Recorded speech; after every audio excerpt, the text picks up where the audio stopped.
Ito ang Vivo V30 5G, ang pinakabagong mid-range smartphone na in-release ni Vivo sa Philippines sa buwan ng March 2024.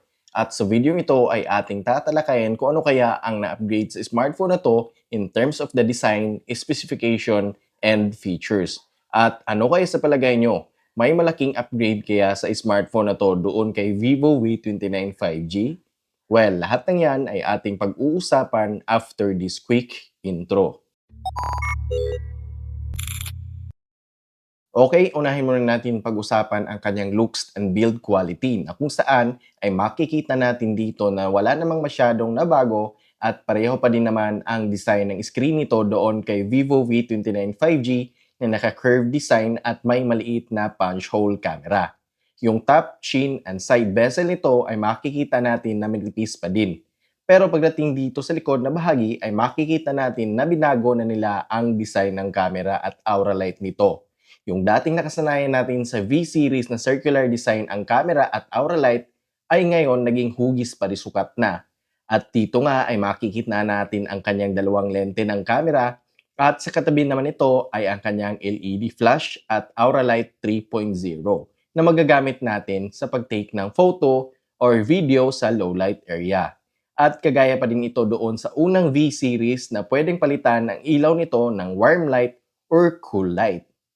Now, pagdating naman sa back panel ni Vivo V30 5G, ito ay naka-glossy finish design. At kung hindi nyo naman tipo itong glossy finish, ay may isang option naman tayo which is ang matte finish nito. Bagamat naka-glossy finish man itong hawak ko na smartphone, ay hindi naman masyadong nakikita yung marka ng fingerprint natin dito dahil sa kanyang wavy design. Siya nga pala pagdating naman sa kulay na available nito sa mga physical store, ito ay may dalawang kulay lamang. May kulay na white at itong hawak naman natin ngayon ay ang kulay na aqua. At para sa akin ay parehong maganda at eye-catching ang kulay at design nito. Anyway, malipat naman tayo dito sa kanang bahagi. Dito natin makikita ang kanyang volume rocker and power button. Dito naman sa ibabang bahagi, dito natin makikita ang kanyang speaker, Type-C charging port na supported ng 80 watts at kasunod naman nito ay ang kanyang microphone and SIM card slot na pwede lang natin lagyan ng dalawang 5G nano SIM card. Dito naman sa itaas na bahagi, dito nakalagay ang kanyang noise cancelling microphone. At makikita natin dito na may maliit na nakasulat na professional portrait. Moving on at mapunta naman tayo dito sa kanyang display na kung saan ito ay naka 6.78 inches AMOLED display at may resolution na 1260 by 2800 pixel. At supported pa din ito ng HDR10+. At makikita nga natin dito sa kanyang display na matingkad ang kulay at buhay na buhay yung kulay ng karakter na pinapanood natin dito. At kung mahilig ka naman manood ng mga anime, tiyak na ma-enjoy ka talaga dito at kahit mapa-indoor o outdoor man natin ito gagamitin at kahit pa sa katirikan man ng araw, ay wala tayong magiging problema dito dahil visible pa din ang display ng smartphone na to dahil sa kanyang 2,800 nits peak of brightness. Anyway, kung sa smoothness naman ang ating pag-uusapan dito kay Vivo V30 5G, ito ay may 120Hz screen refresh rate.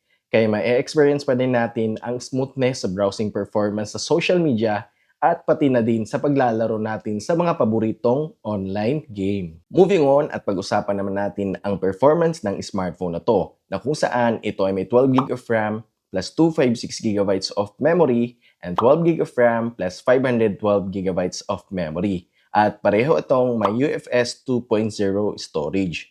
At pagdating naman dito sa kanyang processor, ito ay naka 4nm Snapdragon 7 Gen 3 at may latest FunTouch OS 14 based on Android 14. At dito nga ay nakakuha tayo ng 800,000 na score sa latest Antutu app which is good for the price of this phone. At mas mataas din ang nakuha natin na score dito kung ikukumpara natin doon kay Vivo V29 5G na nasa around 600,000 lamang ang Antutu score. Kaya naman masasabi ko din na okay din ang performance na may bibigay nito sa atin. At pagdating naman dito sa CPU throttling test, ay kulay green lahat ang nakikita natin dito. So goods na goods din itong gamitin sa paglalaro ng online game. At dito nga ay sinubukan natin ito sa larong Mobile Legend and COD Mobile. At ang kayang isupport sa graphical settings nito sa Mobile Legend ay hanggang super sa frame rate at ultra naman para sa graphics.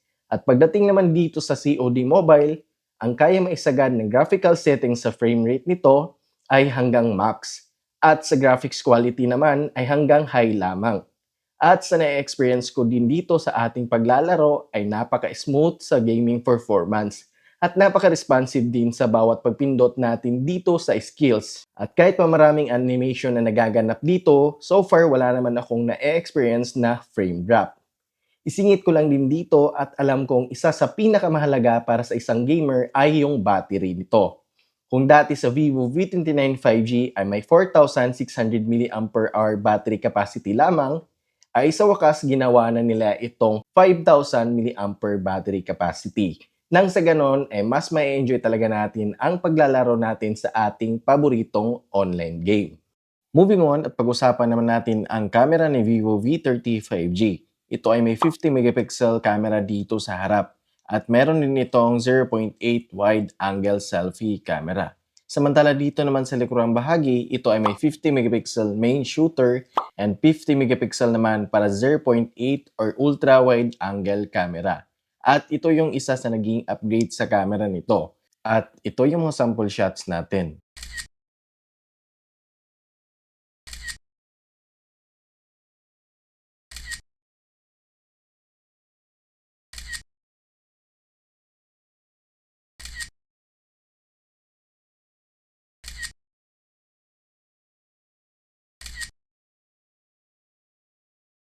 Now, pagdating naman sa video resolution ay kayang mag-record nito front camera ng 1080 at 60 frames per second and maximum resolution 4K at 30 frames per second.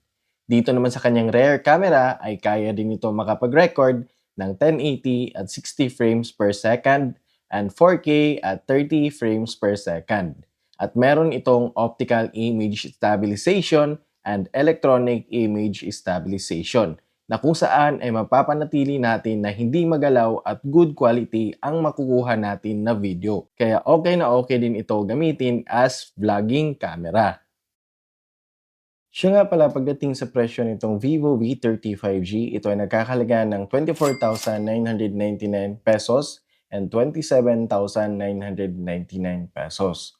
Okay, bago natin tapusin ang video ito, ay babanggitin ko lang ang mga cons o hindi ko nagustuhan para dito kay Vivo V30 5G.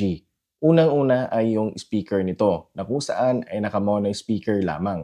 Mas maganda siguro na ginawa na nila itong dual speaker nang sa ganon ay mas malakas ang naibibigay na tunog nito sa tuwing nakikinig tayo sa ating paboritong musika.